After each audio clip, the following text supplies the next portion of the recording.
This is a production of Cornell University. Yeah, just welcome everybody. And today our guest is, as we're talking about, all the way from California, Maggie Reiter is a turfgrass and horticulture extension specialist out there in California. I think Fresno County, right, Maggie? That's correct. Yep, that's right. So Maggie's here today. As always, we'll take some questions from you guys on a variety of topics, but we did want to kind of focus in on some glyphosate alternatives today, organic options, non-chemical options. So that's the conversation we'll get into later. So with that, Frank, let's hear about the last kind of week and how things are shaping up here. All right, thanks, Carl, and thanks again, Maggie, for joining us. Just a big shout out to Rodney Smith. He's become quite a celebrity within the turfgrass community. Seems to be, cutting lawns for veterans, old folks. People can't afford it. It's got a little service that's raising young men. Big shout out to the people that are supporting each other during these challenging times, of course, in much more difficult work than we're embarking upon right now.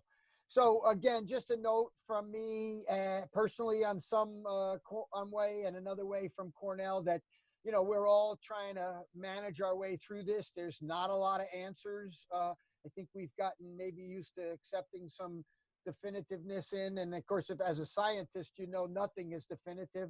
But what is important is that we work together, and that's been the nature of what we've been trying to do here. This is our fourth time doing it, so we're already at this a month.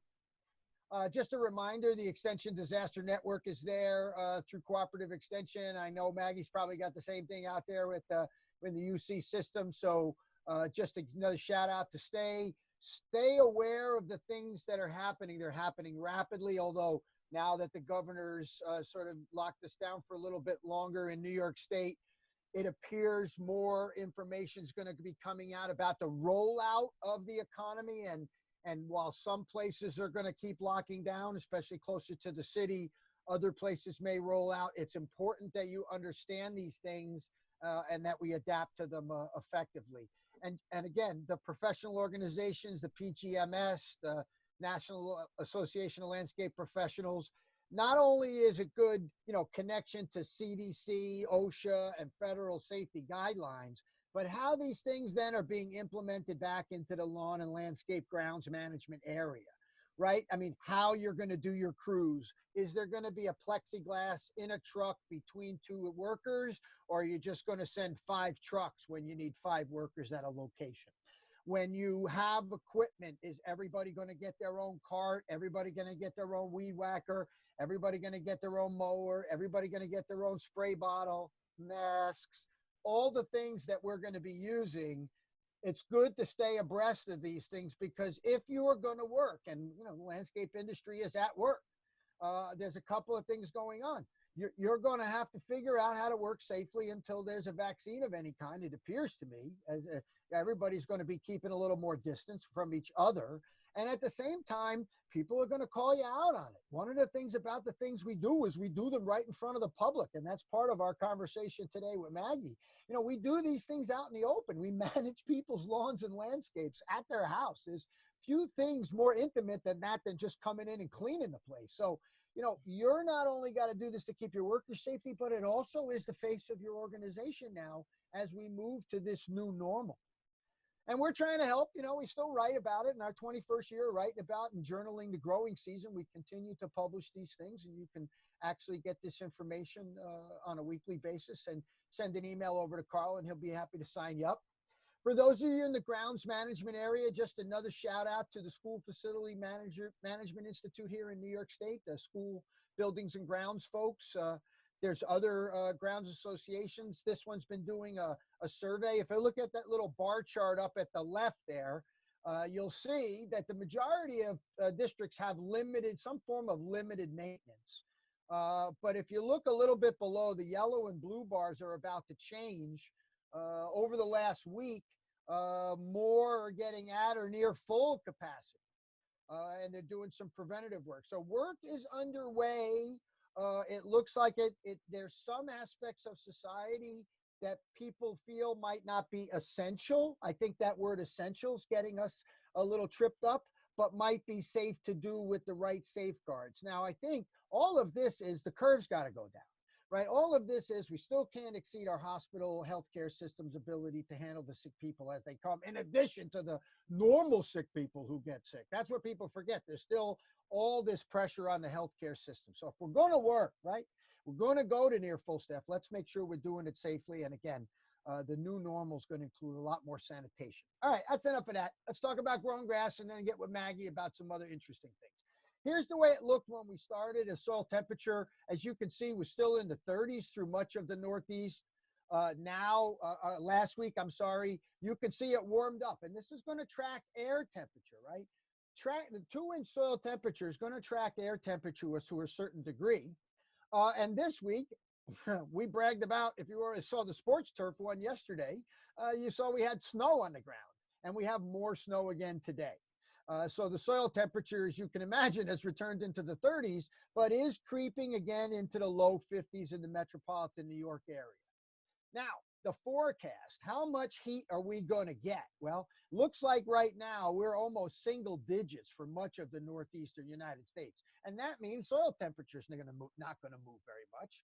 And that means the potential for the grass to grow isn't going to go very much, right? Now, in urban areas, this is different. In metropolitan areas, especially the New York metropolitan area, the heat island effect. Forsythias are already green and gold, Jerry Giordano from Cooperative Extension in Westchester County. Shout out to Jerry looking around. The magnolias have lost their flowers. The forsythias are green and gold. They've been blooming for a month. Real good plant people like Jerry, it's a glorious springtime. It's a glorious springtime. And the cool weather is keeping the blossoms on longer. You know, it's so funny how many times we complain about all of a sudden it turns 80 degrees, we don't have a spring. Here we get the most beautiful spring we've had in a really long time, and we're locked in our houses to a certain extent, except you guys working. But here's what's not really happening. The grass isn't growing crazy. I'm not going to go over mowing heights and growth rates. What I'm going to tell you is, let's first start with how you fertilize, right? There's a link. We're going to provide you the links to all the resources we talk about here today, as we always do.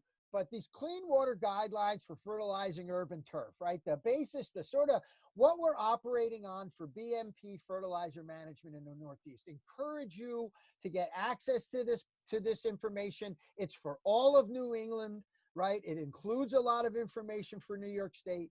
It's the way we promote fertilization. You better be sure you're following these guidelines if you're out and about working. Now, if you're mowing, you know, my hope is with less staff, especially on grounds or large lawns where you can use zero-turn mowers, that you're not developing this new disease we will see sometimes popping up in landscapes called zero-turn mower patch.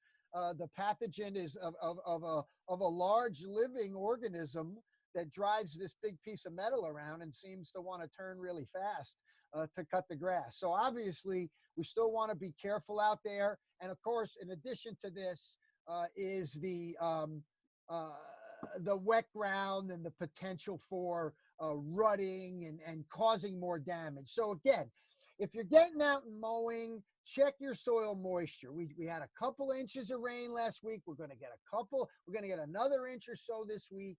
The grass is still not pushing growth really hard. Don't go out and cause more damage that you've got to fix later on. So I would still say, based on the weather forecast, what I think the best management practices for fertilization are right now, pest management practices are for fertilization and weed control and things like that. You know, you still don't have to rush out. You can be clean up the leaf piles. We know that's where ticks are accumulating.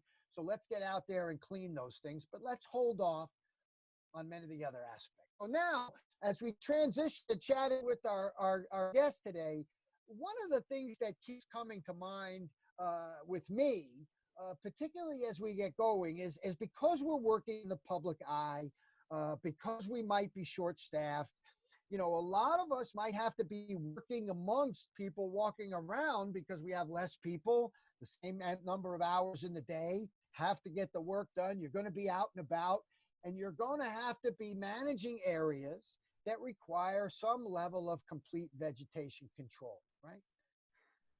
Now, historically, fence lines, sidewalks, these sorts of things, they're a big part of the built environment. they're a big part of lawn landscapes. They're a big part of grounds management, right? They're not the kinds of things we talk about with growing degree days and other sorts of things, but soon this vegetation, if not already coming up, is coming up. And there's going to be concern about, well, I got to keep these things under control. Now, there's short-term and long-term options. No matter what options we're going to talk about today, it starts with identifying what you got. So another big shout out to Jenny Gow-Niffing's group that developed the turf weeds ID guide that we have on the web, that our own Carl Scamenti did a wonderful job in narrating the use of it for a particular weed with line drawings and other things. Big shout out to doing this. So obviously you want to identify it in New York State. Maggie's got all kinds of resources, and there's all kinds of resources around the country to help you identify. I'm a big fan of the Purdue Extension publication that Aaron Patton has led the charge on, because it's got New York-based information in it, right? This is good chemical. I mean, if you want a tactile copy, you can order a copy of this. I think there is a move to get this online, but in the meantime, certainly Jenny's website will serve good. All right, so now you know what you got.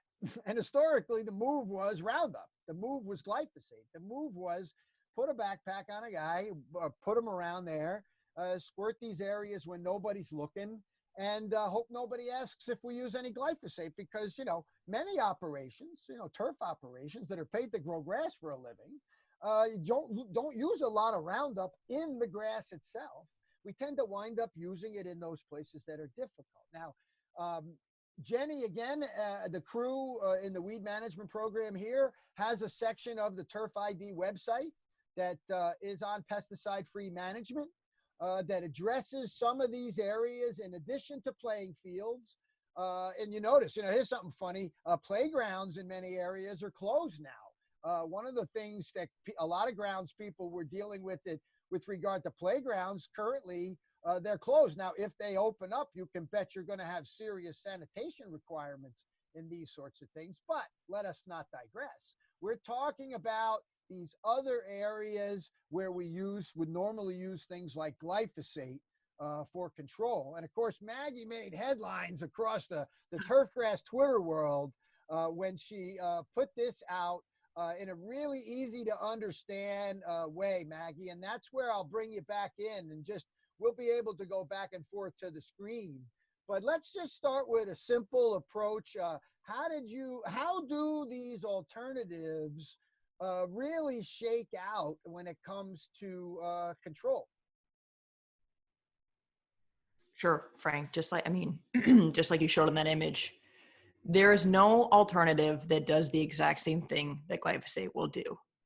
But we do have alternatives that have a lot of trade-offs associated with them. And that's how I like to frame this conversation. Is most of the organic herbicides are non-selective, burn down, contact herbicides, right? So it's like they're having a physical effect on the leaf surface. It's not being translocated. It's not systemic. And you're only, controlling that leaf area that you're having contact with. And then, we can even get into things like nozzle technology and carrier rates. But overall, like that, like the table you just showed, they're going to do this burn down immediately, like in hours. Like, I say I put out some of these trials, go wash up my equipment, and I walk back by, and you can already see the burn down that's happening just after a couple hours. So they get that brownish, blackish kind of look to them. And then you'll see the peak control or peak injury after 2 or 3 days. So that's where they do have an advantage, is if you want immediate control, in a landscape, and if you can't wait, up to 8 to 12 days or so. All right, so let's talk about these products a little bit. Let's try to take them. These are the alternatives, and these are the Roundup with and without fusillade. Now, not a lot of our managers use fusillade up in this part of the world. Yeah. Some of them do. Some of them do in their native areas, and I've seen people use it to keep the poa annua out of bent grass sometimes. So it's a funny product we can get to maybe. What's Avenger? All right. So there are, this is like wetting agents or surfactants. There's probably 100 different herbicides out there that are marketed for being more natural or organic or something. So we cannot possibly test them all as researchers. The way that I approach this one here is I tried to get one from every kind of group. And again, these are not formal like herbicide groups, but Avenger is D-limonene. So it's like, that's a plant oil. There's a whole bunch of these that are plant oils, right? They have names like that, like limonene, clove oil, cinnamon oil, that type of thing. Right. So that's a plant oil. Then final sand, I'm going to skip to the final sand one. That's a ammoniated soap of fatty acid. And that's a different group, soaps or fatty acids, it's called. And then I'm going to skip down to weed farm is vinegar, right? There's a lot of vinegar ones, and that's acetic acid. Would be percentage? The high. So it's, over the counter vinegar that we can buy for our kitchens is like 5% acetic acid. The herbicides are going to be more like 20% acetic acid or 25% acetic acid. So that also means too that like you can't just buy vinegar at a grocery store and expect it to work. The herbicide vinegars are enhanced for that reason. Then, so burnout was a clove oil. Yeah, that would be in like the plant oils. And it did not do anything in this trial. And we've seen this, validated in a couple other, citations in the literature of burnout is not effective. I would not recommend that one. And then suppress is kind of its own. So yeah, those are the three main groups. And then we have kind of wild cards, right? Suppress is capric acid plus caprylic acid. And then there's another, I guess, something called a BioLink acidifier that we put with it that's designed to lower the pH and thus enhance control on the weeds. One that's really trending, lately in California is called Weed Slayer. And that's a clove oil or eugenol, but it has a bacillus and streptomyces component to it. And what's that do? That's a good question. And that's not well understood, right? We know what the clove oil or the eugenol can do. But it's not clear exactly how those, the bacillus and the streptomyces are working, but they are working. Isn't that interesting? You're looking at the combination of technologies. This is all driven by the fact that, we got spoiled. And in this trial, you show the Ranger Pro, but you can actually get diquat in some of these mixtures too. Does Ranger Pro have the quick knockdown and it still takes 8 days to see it? No, so Ranger Pro is just glyphosate. Just glyphosate. Yep. But a lot of people want to combine phenolate or glufosinate with glyphosate, and we usually do not recommend that, because if you're going to have a burn down, in 2 to 3 days, you're not going to have that glyphosate product translocated to its, desirable points in the plant to provide control. All right. So listen, there's a couple of things that come up, and we can talk about the individual chemicals because you can see really in the picture how they go. But I want to bring up the next, and also where the future might lie here. That's a longer conversation. But what I'm really interested in now is obviously, clearly, this is going to require, I think, more labor. I mean, you tell me. Let's start with the labor issues, and then we'll get into what it's like to walk around with 20% acetic acid in a minute. So yeah, the labor. Let me try to share my screen here. Good. I got some slides too. Perfect. Go. Wait, there it is. Hold on. No, can you give me ability to share a screen? Just made you a co-host, Maggie. Let's see if that works. Good. Okay, let me try again. There we go. So this is a webinar that I presented recently, and this is a table that I use in, once a month in a presentation about this topic. This is the idea of trade-offs that are associated with these different kinds of products. And I'll move quickly here, but so we have like a conventional glyphosate product, right? In this case, we use Roundup Pro Max label. That's a really popular one according to some of our local distributors. And then an organic non-selective. Okay, we have mode of action. We have signal word. We'll come back to that. And PPE, we'll come back to that when we talk about safety. But when we look at things like the reapplication frequency for broadcast spray, can you see my cursor? Yes. Okay. you have a lower reapplication frequency for glyphosate, right? And you're going to have a higher reapplication frequency for non-selective organic herbicide, probably at least every 2 weeks. Active ingredient volume 2, you're having a lower volume of active ingredient that actually hits the landscape when we are diluting, glyphosate or into its appropriate rates. But with the non-selective herbicides, you have a very high volume of active ingredient, which when we think about ways to measure pesticide loads in the environment, you think about, I guess, active ingredient loads, and that we're not necessarily saving in that category. In fact, one of the products, the Weed Farm, that's the vinegar product that we use, is just sprayed at 100% dilution straight out of the bottle. There's no mixing it with water at all. Yeah, so that's a lot of product. A lot of, How did it smell? Potent. And then, and then of course, cost per application area. It's going to cost more. And this is just in terms of the product, right? We can calculate, like, glyphosate cost per 1,000 square feet of sprayed area is like less than $1. It's like 80 cents or so. Some of these organics can get up to at least, $10 per 1,000 square feet, $17. The highest I've seen is like $30 per 1,000 square feet. And then that doesn't include the cost of all this additional labor, right? So it can get complex, this sort of economic and analysis. So what are you counseling now that you really, you're the leading voice about this, I think, internally for us, not toxicology. What I like is a lot of people have gotten involved with toxicology, and we're not toxicologists. So that whole discussion about whether you should argue for glyphosate completely eludes me.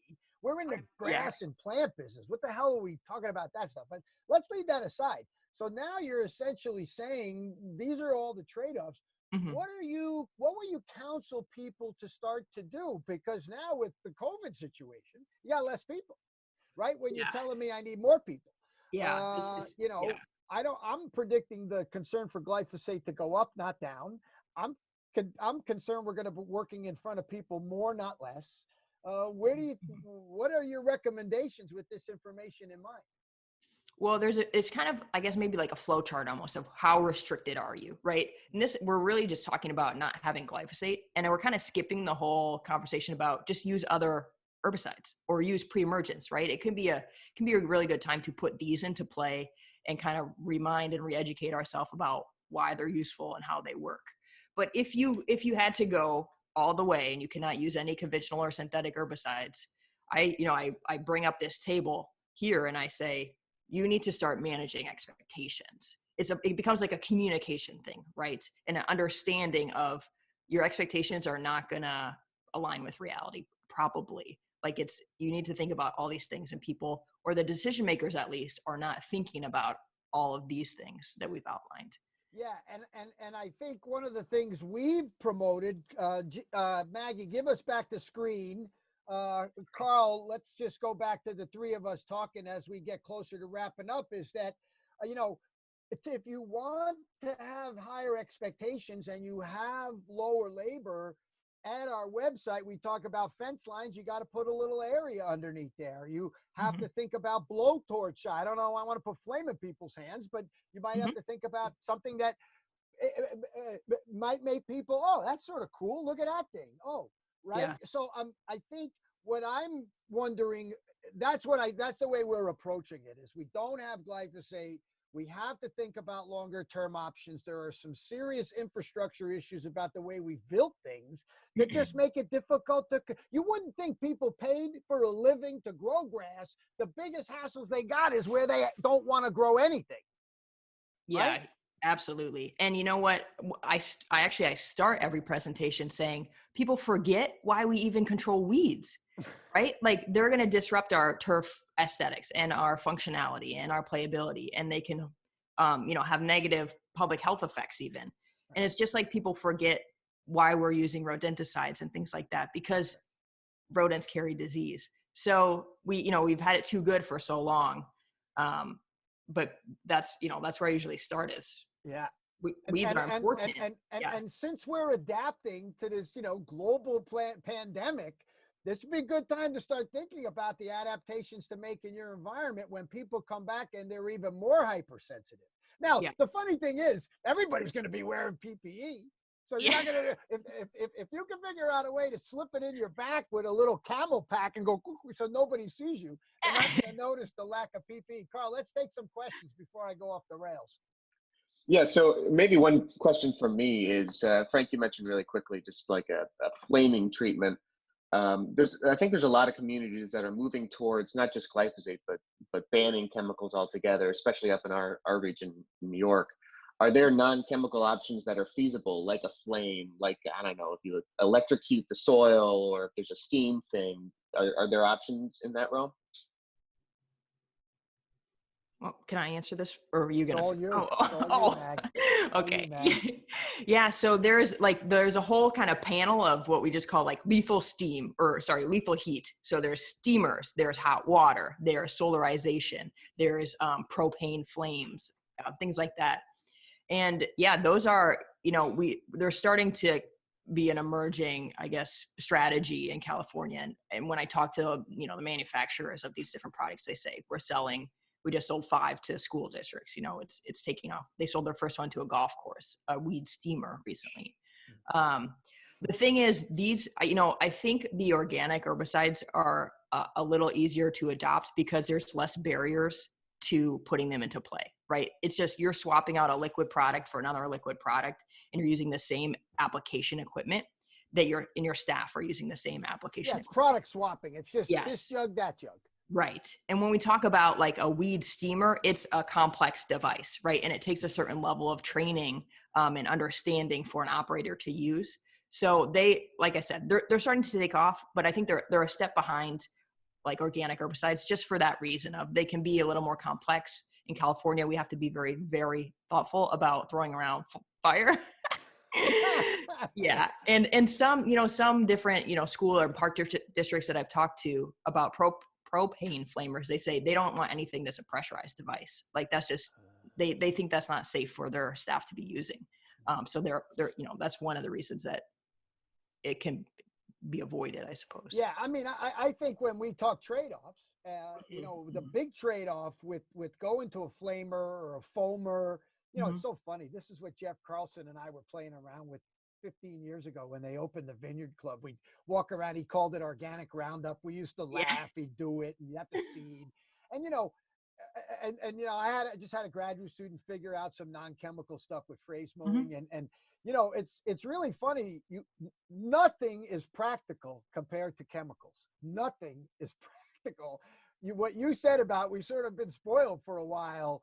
We haven't really had to worry about these things, and we forgot why we even worried about them in the first place, because there's generations of us now who have never had to worry about these things. But, I refer to some of Michelle DaCosta's work at UMass, where she shows if we don't control some of these things, the pollen and the climate change is going to get worse for people with allergies. Now, I'm not suggesting we need to nuke the place, but we have to have a different conversation about the way we control vegetation in these public built environment places. This is what we're talking about, Maggie.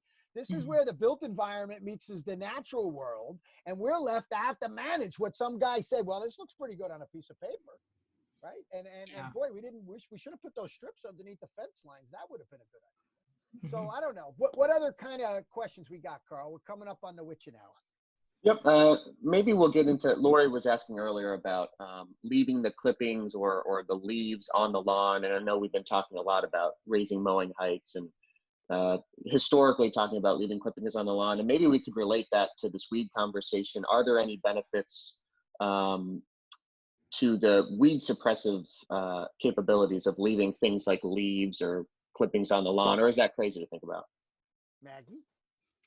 I don't think that the actual, like leaf material is going to suppress weeds necessarily, but incorporating leaves and clippings back into the lawn serves as like a fertilizer application, right? So it's going to improve your turf health, create a more dense matrix, which is the backbone of IPM. It's just having a healthy turf and preventing weeds from establishing. And so what you don't want, though, especially with these materials, if you're spraying a sidewalk or a bed and leaves are on top of the weeds you're trying to control, these are all, as I understand it, Maggie, mostly contact materials. They burn so they don't translocate, they don't kill the things below. And so you get, want to get weeds when they're younger, and you want to make sure you're hitting the leaves of the weed you're trying to kill. Yeah, even it gets pretty dusty in California too, when we have periods without rain, and that's like an implication of weed management. With climate change, it's only going to be dustier, and we might have less herbicide efficacy because of dust on the surface of plants. Crazy to think. Yeah. That's crazy to think that. Okay, Carl, how are we doing? Yeah, maybe one more. We talked briefly about fence lines and how that's a difficult place to control. Fiona was asking, can you plant perennials under those fence lines that will crowd out any undesirable weeds? And is that something you have to communicate aesthetically to your administration if they say, oh, okay, what is this stuff growing under the fence lines? Go back. Yeah, I think the best things under fence lines are like physical barriers, right? Like plastic strips and things like that, or even some type of stone or rocks. But of course, that's easy to say. That's what it should be like when it's not set up that way. So pre-emergents are a great tool to use in those types of areas too. And then, you can use organic herbicides, but you're going to have this higher reapplication frequency that needs to be accounted for. And then, managing expectations.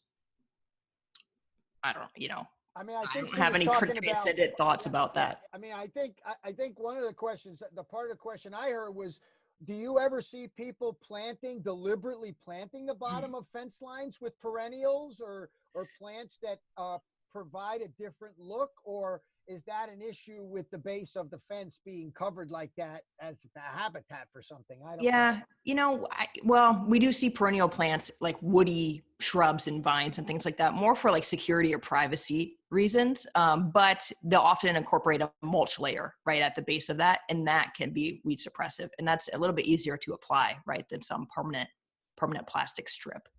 Right. So mulch. Or even alyssum. I don't know, alyssum's an annual. Do you have perennials that would creep and behave nice? I'm worried about how the plants will behave underneath that fence. This sounds like an area that we need to do some research on. It does. Okay, Carl, one more or we're done? We got a couple questions about toxicity and risk of all these different options. Frank, I think you were addressing earlier. It's hard for the scientific community, the toxicology community, to come to a consensus on these things. I think there's a bunch of ways you can try to measure it, but a lot of those things can be one-dimensional. People use things like rat oral LD50. That's kind of a standard one used by the World Health Organization, the EPA. But again, it's pretty one-dimensional, right? That's a test for rats. It doesn't translate to maybe other mammals. And Maggie, we're talking about flaming treatments, steam treatments. You got to think risk to your applicators too, right? So we think glyphosate. There's a lot of cases with applicators and developing cancer and stuff like that, but fire is pretty dangerous too. So I don't know if we can comment necessarily on the relative risk levels of all of these things because there's so many factors to go into it. Yeah. Any thoughts there? I guess the only thought I'd start out with what I see, that you've got the public concerned about this at a heightened level for a variety of reasons, whether it's glyphosate's a real risk or because it's connected to GMOs and people really are very uncomfortable about genetically modified organisms, and they connect that to Roundup Ready, corn, and then that whole thing comes together is why I think there was this big outlash that then fueled this whole other thing when a little bit of crack in science said it's a probable whatever. So I think you've always had the public thing. The thing that I'm seeing that's worrisome is OSHA, and I think now with the way COVID is, there's going to be a lot more emphasis on worker safety protection. Now, you've seen this in other social democracies. I mean, you go to Australia, they don't play football on a field unless the field meets certain safety criteria. Now, that's only been recently adopted in the United States. So I just want to say, whatever risk or safety perspective, it has to not just be a front for what you're going to tell the public. You better have realistic expectations for your workforce, because I think that is the thing that's changing the most dramatically. The public pressure, it's always been there, it's rising, whatever. I think the change that internally our workers are growing uncomfortable with this behooves us to have a broader conversation about, it might be safer, but more caustic. So if you're sloppy, this is maybe a person who's a little sloppy with their work, you might have accepted it in some level. Now you're just, no, you can't be doing that at all. So I think it is something we don't want to venture into from a risk perspective. I like to think about it operationally. Listen, at the end of the day, somebody's got to control that vegetation here. Unless people, like we say, Maggie, are going to accept different. And there's going to be some risk involved if even just leaving it there. So I'm not sure there's any straight answer for it. Right. And I mean, just what you said at the beginning, this is what the public wants. One of my colleagues, his name's John Roncaroni, he works in like organic vineyard systems. And he always says, if you're a car manufacturer, car dealer, and you have red cars, and then all of a sudden people want blue cars, you're going to start selling and making blue cars, right? Because that's what the public wants. And as I always say, as academics and as researchers, we want our work to inform policy and to inform science. Exactly but right. In this, we're really back on our heels, right? And I'm trying to put data to some of the decisions that people are making, way ahead of me. But on the other hand, I do get to learn a lot from my clientele in California who are doing this on their own and doing some things quite well. So that's neat. I do always support the thoughtful people in the industry for sure, because that's where the real innovation comes. That's why highlighting those national associations, being involved in professional associations is never been more important. Okay, Carl. All set. I think we got most things answered. So. Thanks very much, Maggie. So great to see you. Appreciate you getting up, taking the time to join us. You bet. Take care. Yeah, thanks, Maggie. And everybody, I linked Maggie's research website there, her Twitter account, a recent webinar she did on TurfNet, which really goes into detail about a lot of this stuff. So feel free to check all that out. Thanks, Maggie. Thanks. This has been a production of Cornell University, on the web at cornell.edu.